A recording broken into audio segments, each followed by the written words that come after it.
안녕하세요. 레터스2 유아특수 쎄쎄입니다. 오늘은 7-3 행동지원 어떻게 가르치나요 부분에서 실험 설계를 모두 나가보려고 합니다. 지난 시간에는 단일 중재 설계 중 AB 설계와 AB 설계를 알아보았습니다. 이번 시간에는 중다 기초선 설계부터 중재 비교 설계 끝까지 모두 나가보도록 하겠습니다. 오늘 처음으로 알아볼 설계는 중다 기초선 설계입니다. 중다 기초선 설계는 특수교육 연구에서 많이 사용되기 때문에 알아두시면 좋은데요. 복식 기초선, 다중 기초선, 복수 기초선 설계라고도 하고요. 여러 개의 기초선을 측정하여 순차적으로 중재를 적용하고 그 위에 조건을 동일하게 함으로써 목표 행동의 변화가 오직 중재만에 의해 변화한 것임을 입증하는 설계를 얘기합니다. 문제에서는 그래프가 이렇게 세로로 3개가 나오고 기초선이 순차적으로 적용이 되어 있다 하면 중다 기초선 설계인가 하고 보시면 되겠습니다. 그래서 중다 기초선 설계의 특성은 이제 3가지 그래프를 그려야 되기 때문에 3개 이상의 행동, 상황, 대상자 간에 동시에 기초선 자료를 수집해야 됩니다. 그러니까 여기 기초선이 시작하는 지점은 똑같아야 된다는 거죠. 그리고 모든 기초선 자료가 수용할 만한 안정세를 보일 때 첫 번째 기초선의 중재를 제공해야 한다. 3개 다 안정적인 모습을 보였다면 그때 첫 번째 그래프에 중재를 제공해야 한다는 겁니다. 그래서 첫 번째 기초선에서 중재가 어느 정도 효과를 보여서 기준을 도달했을 때 그리고 안정적일 때 두 번째 기초선에 중재를 제공합니다. 이런 식으로 동일한 절차를 설계에 사용되는 기초선 수만큼 진행해야 한다는 것이 특징입니다. 그래서 중다 기초선 설계의 기본 과정을 알아두시면 좋은데요. 종속 변수는 기능적으로 독립적이어야 함, 종속 변수는 기능적으로 유사해야 함이라는 건데 일단 종속 변수는 계속 얘기했듯이 내가 어떤 중재를 했을 때 변화하는 행동, 내가 관찰하는 행동을 종속 변수라고 하고요. 이런 종속 변수를 잴 때 3가지의 종속 변인이 다른 것을 잰다고 했을 때 이 종속 변수들은 기능적으로 독립적이어야 돼. 그러니까 내가 중재를 제공했을 때 이 첫 번째 종속 변인의 중재를 제공했을 때 두 번째에는 영향을 미치면 안 된다는 거죠. 그리고 종속 변수는 기능적으로 유사해야 함은 영향을 미치지는 않아야 되지만 중재가 결국 똑같은 것을 제공하는 거기 때문에 이 중재들이 효과가 있으려면 종속 변수들은 기능적으로 유사해야 하는 거겠죠. 그래서 외워두시면 좋은데 종속 변수는 기능적으로 독립적이면서도 유사해야 한다. 이렇게 외워두시면 좋을 것 같아요. 그래서 중다 기초선 설계의 연구 지침을 보시면 연구가 시작되기 전에 성취 목표, 기준을 정하고요. 그리고 1년의 기초선 자료가 모두 정도와 경향에 있어서 수용할 만한 안정세를 보일 때 중재 시작하기. 아까 앞에서도 얘기했죠. 중재를 하려면 첫 번째 기초선, 두 번째 기초선, 세 번째 기초선 모두 안정세를 보였을 때 첫 번째 기초선의 중재를 제공합니다. 그리고 두 번째 중재를 할 때에는 이미 중재가 시작된 조건에서 목표 수준의 성취가 보일 때 새로운 기초선에 중재를 적용하기. 그래서 얘가 지금 상승세를 보이고 있다. 나의 기준에 적합하다 했을 때 두 번째 기초선에도 중재를 제공하고 두 번째 중재에서도 상승세를 보이고 내 기준에 적합했다 했을 때 세 번째 기초선에도 중재를 제공합니다. 그래서 3가지 이상의 기초선에 대한 자료 수집하기는 예를 들어 A 학생, B 학생, C 학생한테 모두 중재를 제공하기로 했는데 이제 A, B, C 모두 기초선을 측정해야 되고 마지막 우리가 중재를 제공하기 전에 적어도 3개 이상은 안정세를 보여야 한다는 거죠. 중다 기초선 설계 유형에는 행동 간, 상황 간, 대상자 간이 있는데 그거는 쉽게 말해서 한 아이에 대해서 세 가지 행동. 행동 1, 행동 2, 행동 3 이렇게 나누어서 그래프를 그렸다. 그럼 행동간 중다 기초선 설계이고요. 상관간은 한 아이에 대해서 가정, 유치원, 치료실 이런 식으로 상황을 다르게 했다. 그럼 상황간 중다 기초선 설계.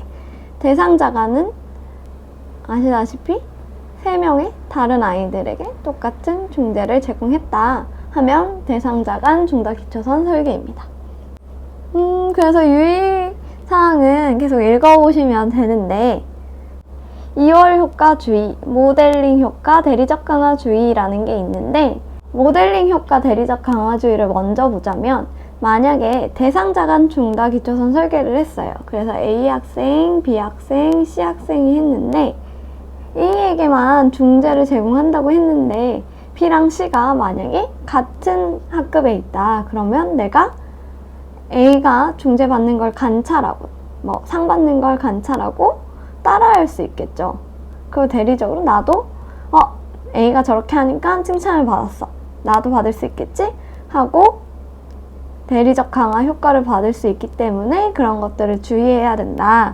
그래서 기초선의 안정성이 보이는지 꼭 확인해야 한다 이거고, 2월 효과 같은 경우에는 행동간이나 상황간에서 나타나는데 내가 A 행동에 대해서 중재를 제공했는데 이것이 B 행동에도 효과가 있더라. B에는 중재를 아직 안 줬는데 B, C에는 C에서 갑자기 효과를 보이더라. A 중재의 효과가 적용되더라. 이런 것들을 2월 효과라고 합니다. 그래서 중다기초선 설계의 장점은 중재의 철회 없이도 기능적 관계 확립 가능. ABAB 설계 같은 경우에는 중재를 하다가 갑자기 중재를 없앴죠. 그렇지만 그렇지 않고도 기능적 관계를 확립 가능하다. 왜냐하면 첫 번째 단계에서 한 번 효과 검증, 두 번째 그래프에서도 효과 한 번 더 검증, 세 번째에서도 효과 검증해서 세 번의 기능적 관계를 보여주기 때문에 기능적 관계 확립이 가능하다인 거고, 교실에서 사용하기가 편리하고 실제 교육 현장에서 사용하기가 용이합니다. 한 번에 여러 명 아니면 한 번에 여러 행동이 할 수 있기 때문이죠. 그래서 몇 가지 목표 행동, 상황 또는 대상자에게 동시에 실시되니까 교육 환경에서의 교육 목표와 유사한 특성을 가진다 하는 게 장점이었고요.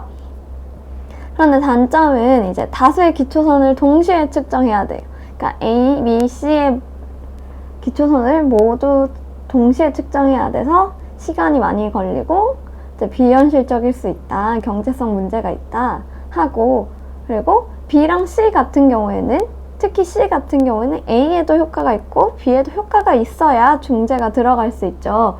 그래서 기초선 기간이 길어진다는 이제 윤리적 문제가 있을 수 있습니다. 이제 중다 기초선 설계에서 이제 기초선을 길게 재고 한 번에 많이 재는 게 문제가 생겨서 나온 변형이 중다 간헐 기초선 설계라는 건데요. 기초선 자료를 간헐적으로 수집하는 거예요. 그래서 그래프가 이렇게 있으면 기초선을 잴 때 이렇게 띄엄띄엄 재는 겁니다. 그렇지만 이 기초선을 간헐적으로 재지만 마지막, 제가 대충 그렸지만 마지막은 안정적이게 여러 번, 3번 이상 재서 기초선이 안정성이 있다, 이것은 꼭 확인하고 중재를 제공해야 합니다. 그래서 주의사항은 읽어보시면 되고요. 이제 장점, 단점을 한번 보시면, 장점은 기초선 기간이 길어지는 경우 불필요한 기초선 측정을 막아줌. 간헐적인 기초선 측정은 길어진 기초선 기간 동안 빈번하게 나타나는 부적절한 행동을 막아줌. 지속적인 기초선 측정의 현실적 대안임, 이렇게 했는데, 이제 기초선을 계속 재면 왜 빈번하게 나타나는 부적절한 행동이 나타날까? 이제 간헐적으로 재는 게 왜 도움이 될까 했을 때 예시를 하나 그냥 기억해 두시면 좋을 것 같은데, 예를 들어 수학 문제 풀어서 몇 점 이상 맞는 것을 이제 목표로 했어요. 10문제 중에 이제 한 6개, 7개까지 맞자 했는데 이제 기초선을 쟀을 때는 이제 맨날 한두 개씩만 맞는 거예요. 그러면 여기 그래프에 보시면 A, B, C 학생 같은 경우에 간헐적으로 재지 않고 매일매일 쟀다면 10번이나 이 아이는 1, 2점 맞는 점수를 들어야 하는 거죠. 그러니까 자존감도 낮아질 수도 있고, 나는 아직 안 배웠는데, 그러니까 중재가 아직 제공되지 않는데 자꾸 시험 상황이 나타나면서 문제 행동이 나타날 수도 있고, 그래서 그런 경우 이제 간헐적으로 얘가 안정성을 보이는지만 확인을 하고 중재를 제공하면 부적절한 행동이 줄어든다는 거죠. 그리고 그런데 이제 이 설계의 단점을 보시면 기초선이 안정적일 것이라고 확실할 때만 사용해야 한다는 거고, 그리고 만약에 첫 행동에 대한 반응 일반화가 일어나는 경우에도 간헐해기에 의한 기초선은 그러한 현상의 파악을 지연, 방지해버림. 그러니까 첫 번째 행동에 중재를 제공해서 이 행동 중재가 여기에도 만약에 B에도 영향을 미쳤는데 간헐적으로 찍으면 그게 영향을 미친 것인지 아닌지 알 수 없다는 그런 단점을 가진다는 거죠. 그럼 이번엔 준거 변경 설계에 대해서 알아보도록 하겠습니다. 기준선 변경 설계, 기준 변동 설계라고도 하고요. 점증적인 중간 목표들을 설정하고 강화 기준을 단계적으로 높여 치료적 중재 효과를 극대화하려는 전략을 이야기합니다. 그래서 목표 행동 같은 경우에는 반드시 점진적이고 단계적으로 변화할 수 있는 것이어야 합니다. 기초선 자료는 수용할 만한 안정성을 보이거나 반치료적 경향이 보일 때까지 수집해야 하며 수행 수준을 결정해야 되고 첫 번째 기준이 성취되면 다음 조건을 도입해야 함인데, 그래프 보시면 기초선에서 정반응 수가 낮았죠. 그래서 중재를 제공합니다. 이때 모든 중재는 똑같은 거여야 합니다. 중재가 변하는 건 아니고 중재는 동일하며 대신 이 점선을 기준으로 기준점을 잡는 겁니다. 첫 번째는 4개까지 반응, 두 번째는 8개까지, 다음은 10까지 기준을 잡고 점진적으로 이 아이가 정반응을 보이는지, 중재를 제공했을 때 상승세를 보이는지 확인을 해서 기준에 맞다면 다음 단계로 넘어가는 것을 준거 변경 설계라고 합니다. 그래서 준거 변경 설계의 장점은 행동을 긍정적인 방향으로 계속 변화시키면서 기능적 관계가 확립이 가능합니다. 아까 보셨을 때 기초선이 있고 실선이 이렇게 있었죠. 그래서 한 번 확인, 2번 확인, 3번 확인해서 기능적 관계를 확립할 수 있고요. 성공적으로 진행되고 있는 중재를 철회할 필요가 없고, 그리고 준거 변경 설계 같은 경우에는 이제 대상자가 학생이 행동 레퍼토리를 가지고 있으면서 단계적으로 증가 또는 감소시킬 수 있는 행동일 경우에 적합하고요. 최종 목표에 도달하기까지 시간이 걸리는 경우에 유용합니다. 단점은 매우 점진적인 행동 변화를 수반하고 빠르게 수정되어야 하는 행동에는 적절하지 않습니다. 많은 시간과 노력이 필요하고, 이제 최종 목표에 보다 빨리 도달할 수 있을 때, 그러니까 빨리 최종 목표까지 할 수 있는데 단계를 하기 위해서 진보를 늦출 수 있는가 하는 의문이 제기될 수 있다는 단점이 있습니다. 이 다음부터는 중재 비교 설계들인데요. 중재 비교 설계라는 말에서 알 수 있듯이 중재들을 비교하는 거여서 여기선 중재가 2개에서 3개 이상의 설계들을 이야기합니다. 먼저 중다 중재 설계에 대해서 알아보도록 하겠습니다. ABC 설계, 복합 중재 설계, 중다 처치 설계, 처치 변경 설계, 조건 변경 설계 등 이름이 다양한데요. 목표 행동에 대한 2개 이상의 중재 조건의 효과를 검증하기 위함이고, 중재의 순서를 미리 잘 계획해야 하고, 중재의 효과는 근접 중재 방법하고만 비교됨. 이 부분을 알아두셔야 합니다. 그리고 이 설계에 의하여 입증된 혼합 중재의 효과는 그 혼합된 중재군으로서만 해석해야 함. 이 문장 역시 중요한데요. 이 2가지가 어떤 건지 설명을 간단히 해드리자면, 여기 그래프를 보시면 기초선에서 정반응 수가 낮아서 높이는 것을 목표로 했습니다. 그래서 첫 번째로는 중재 B를 제공했고요. 그 다음에 B를 멈추고 C를 제공하고, 그러다가 멈추고 B 플러스 D 두 가지 중재를 합한 혼합 중재를 제공했습니다. 이때 효과가 있는지 없는지를 구분할 때는 어떻게 해야 하냐면, 비교는 기초선과 중재 B, 중재 B와 중재 C, 중재 C와 중재 B 플러스 D 이렇게 붙어있는 것들만 비교를 해야 합니다. 그래서 첫 번째 비교군을 보시면 기초선에서 중재 B를 했더니 기초선에서는 낮은 반응수를 보였는데 중재 B에서는 점점 상승을 보였다. 그러면 중재 B는 효과가 있을 것이다. 이렇게 예측할 수 있죠. 그리고 나서 C를 구분할 때는 기초선과 비교하는 것이 아니라 C와 B를 구분해야 됩니다. 그래서 중재 B의 경우에는 평균이 5 정도였는데 중재 C는 평균이 4 정도였다. 그래서 B보다는 C가 효과가 적은 것 같다 라고 추측을 할 수 있는 거죠.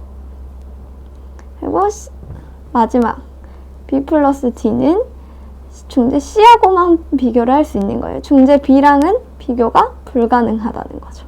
그래서 중재 C와 B 플러스 D를 비교했을 때 B 플러스 D를 했을 때 평균이 올라갔죠. 그래서 B 플러스 D가 좀 더 효과가 있을 수 있겠다라고 알 수 있는 거고, 이때 B 플러스 D라고 했다고 D가 그러면 효과가 더 있는 건 아닐까라고 가정을 할 수 없다는 거죠. 이 중재는 혼합된 형태의 중재고, 그러니까 얘가 B 플러스 D라고 하지만 얘를 새로운 중재 1로 봐서 이 중재 1로만 효과를 생각해야 된다는 것입니다. B랑 D를 나눠서 생각할 수 없다, 이 말이었습니다. 그래서 중다중재 설계의 장점은 여러 중재 방법을 한 연구에서 검증할 수 있고, 각 중재 방법의 효과를 개별적으로 검증하는 것보다 시간이 절약 가능하고 기초선 없이도 가능. 그러니까 아까 앞에서 봤듯이 A랑 B랑 비교하고 B랑 다른 혼합 중재 비교 이렇게가 가능하기 때문에 기초선이 없어도 가능하다는 거고, 중재 효과의 개별적인 분석이 가능하고 융통적이다라는 장점이 있으며, 단점은 내적 타당도의 문제. 그러니까 우리가 기능적 관계를 3번 이상 확립을 못하기 때문에 타당도의 문제가 생길 수 있고 신뢰도의 문제가 생길 수 있고, 그리고 이제 여러 중재가 순서대로 실시되기 때문에 한 중재의 전이 효과가 다른 중재 기간에 나타남으로써 결과의 해석을 오도할 수 있다.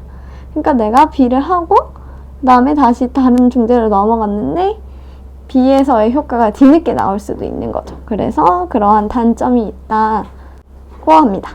그 다음으론 교대 처치 설계, 교재 처치 설계라고 하는 건데요. 둘 또는 그 이상의 실험 처치 또는 중재 조건이 표적 행동에 미치는 효과를 비교할 때 활용되는 연구 설계로 이제 둘 이상의 실험 조건을 교체 투입하는 거예요. 그래서 교체 투입하는 방법은 이렇게 3가지 유형이 있습니다. 한 회기에, 그러니까 내가 보는 5회기 때 한 치료 방법씩 교대로 투입. 그러니까 한 회기를 하는 동안 2번으로 나누어서 중재를 하나, 둘, 2개 다 써보는 거죠. 그리고 한 회기 내에서 매 실행의 치료 방법을 교체 투입하면서 행동의 변화를 기록. 오늘 관찰하는 기간 동안 중재를 실행마다 번갈아 가면서 한 회기에서 그럼 여러 번 교체 투입하면서 행동의 변화를 기록하는 거고요. 3번째는 1일 실험 횟수를 투입되는 치료 방법 수만큼 정하고 1일 단위로 치료 방법을 교체 투입. 그러니까 오늘은 A 중재, 내일은 B 중재 이런 식으로 1일 단위로 치료 방법을 교체해서 투입할 수 있습니다. 그래서 그래프를 보시면 일단 기초선을 확인한 다음에 교대 중재를 해봅니다. A 중재와 B 중재를 나누어서 해보고 그런데 A 중재가 좀 더 효과가 있는 것 같아 라고 했을 때 요것은 최종 단계라는 건 안 하는 경우도 있지만 대부분 효과를 검증하기 위해서 대부분 하는데요. A, B 중에 더 효과가 있었던 A만 한 번 더 적용을 해서 이게 정말로 효과가 있는지 한 번 더 확인하는 단계라고 보시면 됩니다. 그래서 교대 처치 설계를 할 때 고려할 사항으로는 중재를 임의적으로 배열하고 평형화해서 중재 간의 상호 영향을 최소화시켜야 합니다. 그리고 복수 중재들의 간섭 효과, 그러니까 순서 효과, 이월 효과, 빠른 중재 교대로 인한 효과라고 하는데, 이제 내가 효과 A를 먼저 주고 B를 나중에 줬다면 B에 A의 영향이 더 미칠 수 있다. 그러니까 A의 중재를 받고 행동의 변화가 B에서 나타날 수도 있다. 이런 것들을 고려해야 되고, 중재 효과의 비반전성.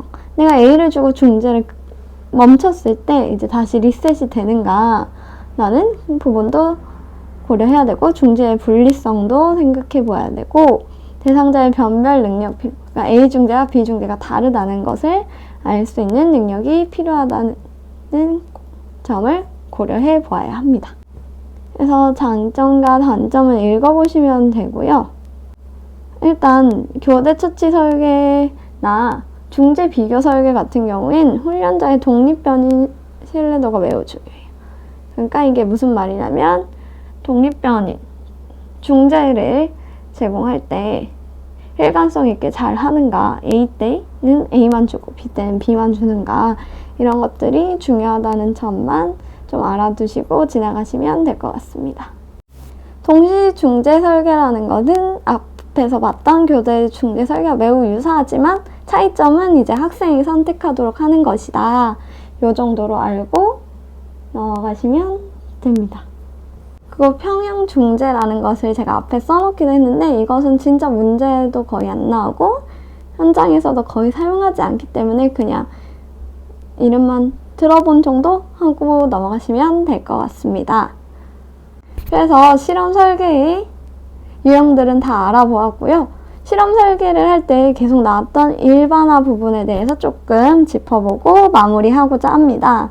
일반화란 이제 학습된 행동이 중재 또는 훈련 상황을 넘어서 새로운 사태에서 새로운 사람들과의 관계에서도 발생하고 시간적으로도 오래 지속되는 것을 얘기합니다. 그러니까 중재가 끝나고도 계속 이 행동이 다른 상황이나 다른 사람들한테서도 나타나고 아니면 계속 쭉 유지되는가, 그것을 통틀어서 일반화라고 하고요. 일반화의 유형에는 자극 일반화, 반응 일반화, 반응 유지가 있습니다. 자극 일반화란 환경에 걸친 일반화로 이제 새로운 사람, 새로운 장소, 새로운 일에서 지식이나 기술을 사용하는 것으로 자극에 대한 특정한 반응이 일관성 있게 강화되면 그 자극 사태뿐만 아니라 유사한 다른 자극 사태에서도 반응이 나타나는 것 해서, 자극 일반화는 어떤 행동이 정해져 있고 이 행동이 원래는 한 환경에서만 나타났는데, 뭐 유치원에서만 나타났는데 이제 가정에서도 나타나고 치료실에서도 나타나고 자극이 달라지는 거예요. 행동은 하나입니다.